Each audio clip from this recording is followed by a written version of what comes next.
Obscur, Expedition 33! French! Miss Piggy! Thank you! Fuck you! And the Game Award goes to... Jennifer English! What the fuck is that? And John Lee. Flat woman. Plus, over 20 brand new games you haven't heard about yet. And you must use our machine, the same machine that broke the world, to unbreak it.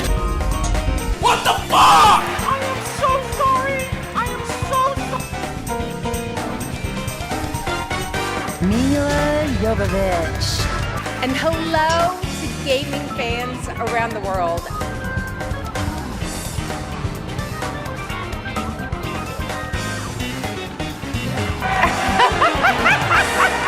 Expedition 33. Clair Obscur. The universe is conspiring for you. Please welcome Evanescence. And the game of the year is... Mon ami, Clair Obscur. What a weird timeline for us. Okay, if that doesn't get you hyped for the main show, then maybe you're the problem. You one ugly motherfucker. Alright, to be honest, I didn't watch this show for like 3 hours straight just to watch for Persona 4 Revival's announcement only to see nothing at the end. But since this dog water show is full of annoying hosts, ugly ducklings, cinematic slop, I want to shit on this show. The Game Awards in the recent years, especially since the late 2010s, is just completely cringe towards anyone who gives a damn about video games. You know, actual games with gameplay, without puke-inducing presenting the fucking show with snarky ass remarks just because you have something to say. Then maybe you're the problem. They want you to waste 3 hours watching corporate conditioning and further eroding the term of an indie game. And here's a rundown of the fucking highlights of the fucking show and why I think that the Game Awards is just a waste of fucking time. And yes, I know that there are already different videos covering this topic, but I wanted to toss in my own 2 cents because I guess you could say that these videos are a source of inspiration. Also, I don't condone any sort of harassment towards the individuals shown in this video. And this will be a ranty video. So this year's most known highlight is Clair Obscur winning everything, and everything else eating a fat shit. Clair Obscur. Clair Obscur. Clair Obscur, Expedition 33. Now this is all fine and dandy until you realize that this year's Game Awards glazed this game as the true potential of an indie game. Now, a lot of people say that indie games are the future of games and could possibly overtake the AA industry. But this isn't even a fucking indie game. The definition of an indie game is a game with no financial backing from a third party, like a publisher. But Clair Obscur is literally funded by a publisher, a rather decently large one too. They publish over 14 games by now, counting Clair Obscur. Not only that, but it's funded by a rich dude who is the son of a successful and wealthy CEO of 4 different companies that takes in millions in profits. Now you may be asking, didn't game critics on YouTube already cover this topic already? Well, I have my own take on this topic and why I think that this is a dangerous trend in gaming. Game developers labeled as indie are less likely to be criticized. And despite the criticizing party having a valid criticism, indie developers are usually protected by such criticism because of an unconditional love from players. Now, I'm not saying that Expedition 33 itself is a bad game by any stretch. However, it does have genuine flaws that is obvious as hell, such as the poor optimization. And yet, we have a legion of people praising the optimization of the game itself and flat out gaslighting people into thinking that the game itself is well optimized. Yeah, it's clearly fucking optimized, guys. People are just as starved for a good game that they're willing to defend it, no matter what. Oh, but they're just a small team of 30 with access to resources outside the company, including technical support from other studios. Meanwhile, their funding is from a publisher with a budget of millions. Meanwhile, their publisher is making big deals behind closed doors with gaming giants like NetEase. So how? How is this even indie? Even Jeff Keighley himself said that the definition of an indie game in the fucking show itself. Like, just listen to this. Has been an incredible one for independent games, as we've been talking about all night. Bold original titles created outside the traditional big publisher system. Created outside the traditional big publisher system. The Game Award goes to Clair Obscur Expedition 33. Are you stupid or something? Now here's a schizo theory, but this game is just another psyop to group one group of companies as the good guys, and the other as bad guys, and give those so-called good guys a shield against criticism, while lowering the standard for a good game. With the one group of developers being labeled as indie, so they can be seen as the good guys, you know, the people who built themselves from the ground up, versus the evil, money-grubbing corporations, even though they're all part of the same wealthy elite. It's disingenuous. But normie tubers won't cover this. They're too busy attacking low-hanging fruit like PvP online-only shooters and microtransactions, and refusing to notice shit like this.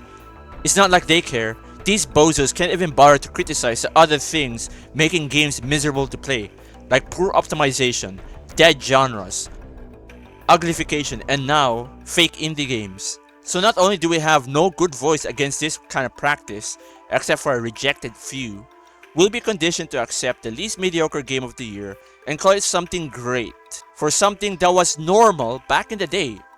We glaze this shit like donuts. This is just modern Persona, but French. They even got their own version of Kasumi. You even have an entire story arc dedicated to her. What the hell is this? This is just a psyop for corporations to get us to defend the game in the name of promoting indie games and feeding on the desperation for a new good game.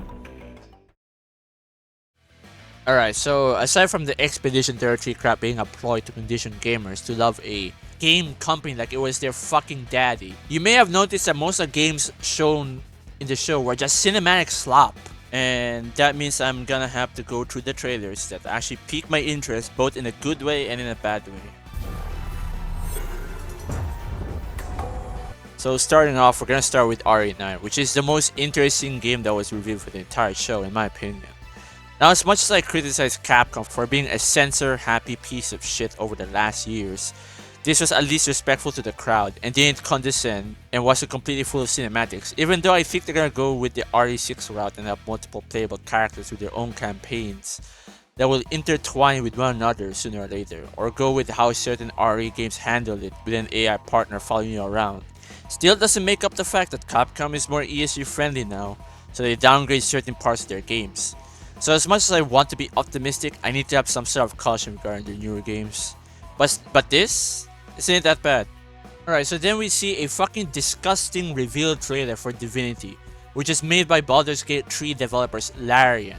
And because of that, it's time for another angry fucking rant. And I will do an angry rant because pissed off they won't do something like that anymore. Since it went from ass and titties to defending feminist activists. Also, this trailer showed nothing again except for scenes with guys vomiting alcohol for pigs to eat up.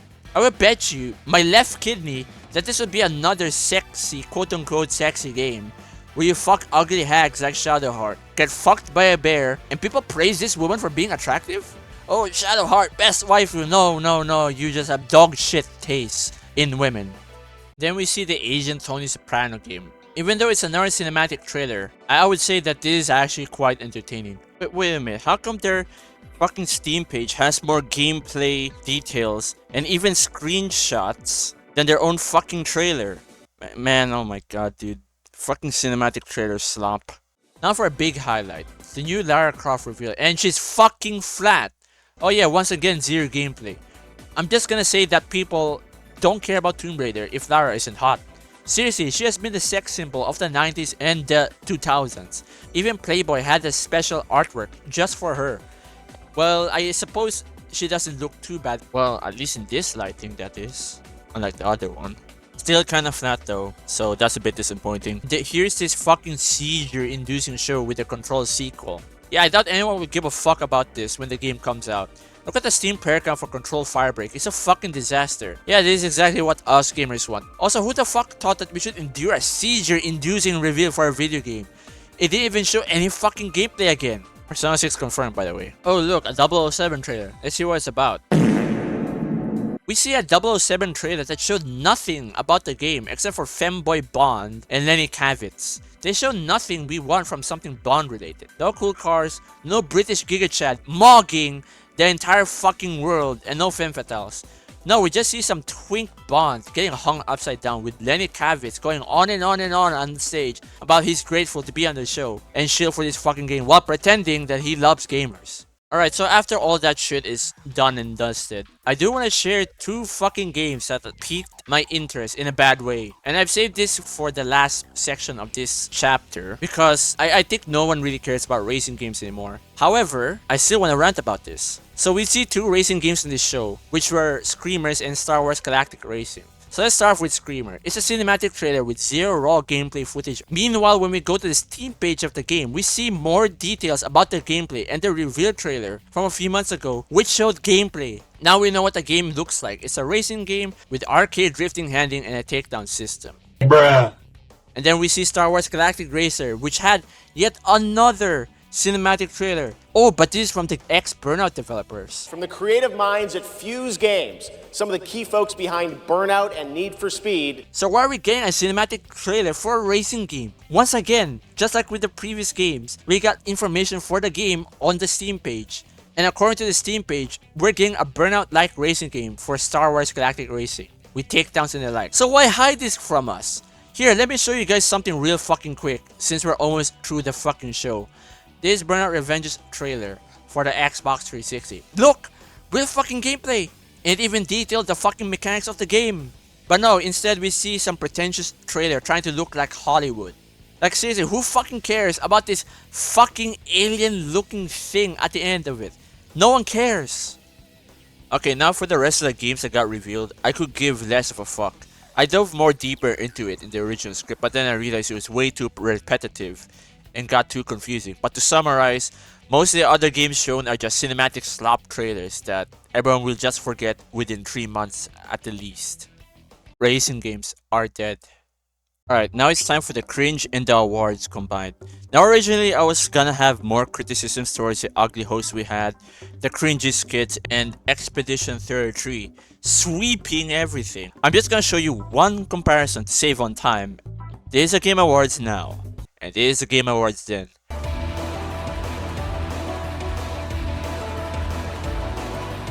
So before we start, I just want to clear something up for everyone watching at home.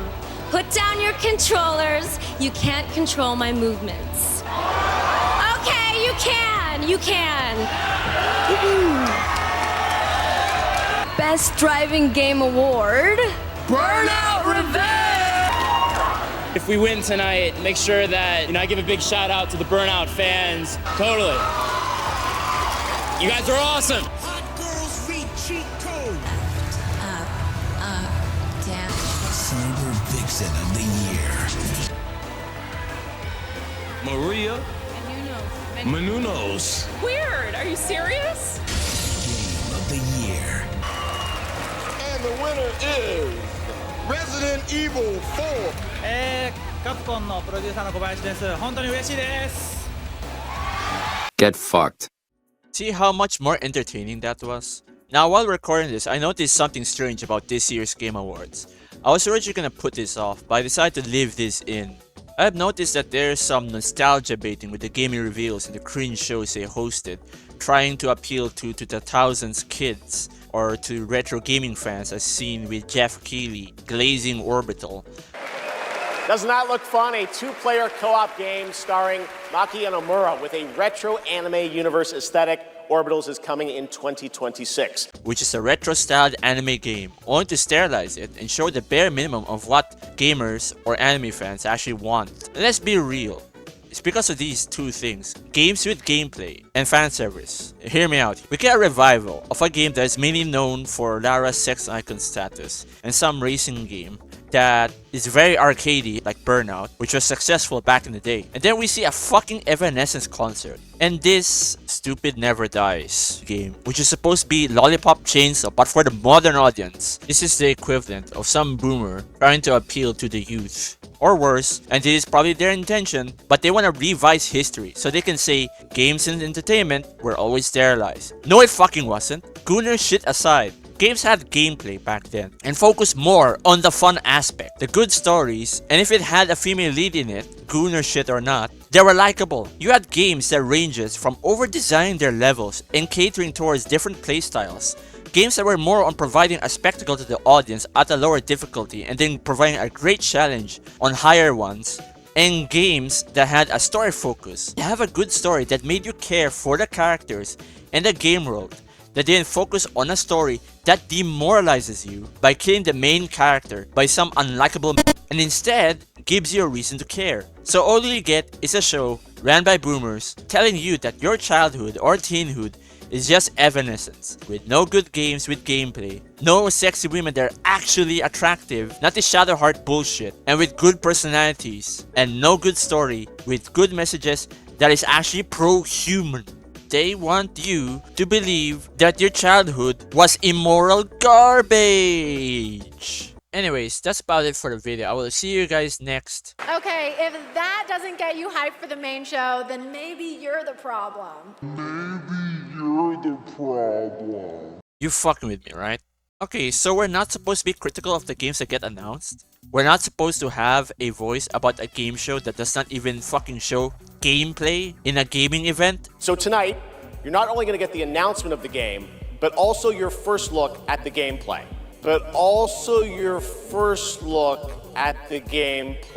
Maybe you're the problem. Back in the heyday of gaming, we usually got gameplay footage for the games in gaming events.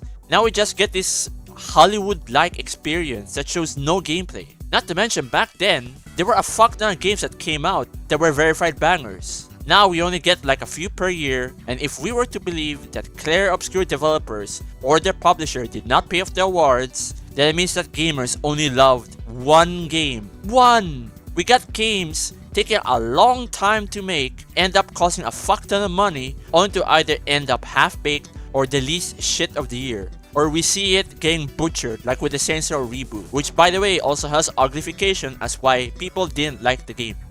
The aesthetic went from gangster to Californian intern, so I'd say you can't really blame the people for being extremely critical and doubtful of the upcoming game announcements. We no longer live in an era where you can see a game and think it's cool and that's it. We have games that either get subverted from within the game development company itself, like with Saints Row, come out half-baked, or just end up memorable for only a few months and then that's it. So this lady, who by the way has a fuck ton of connections within the fucking media, is telling you to stop noticing bad games. What a fucking spit in the face. This is how the gaming giants think of you. You're just a peasant buying slop and you will love it. They think of you as nothing but an animal to harvest. You don't deserve to praise them. You deserve to praise greatness. And definitely not these. Anyways, that's all I have to say about this year's Game Awards. The video is a bit shorter than I planned since the original script is redundant now due to other YouTubers already covering this topic. But I wanted to share my own thoughts about the Game Awards and the current state of the industry.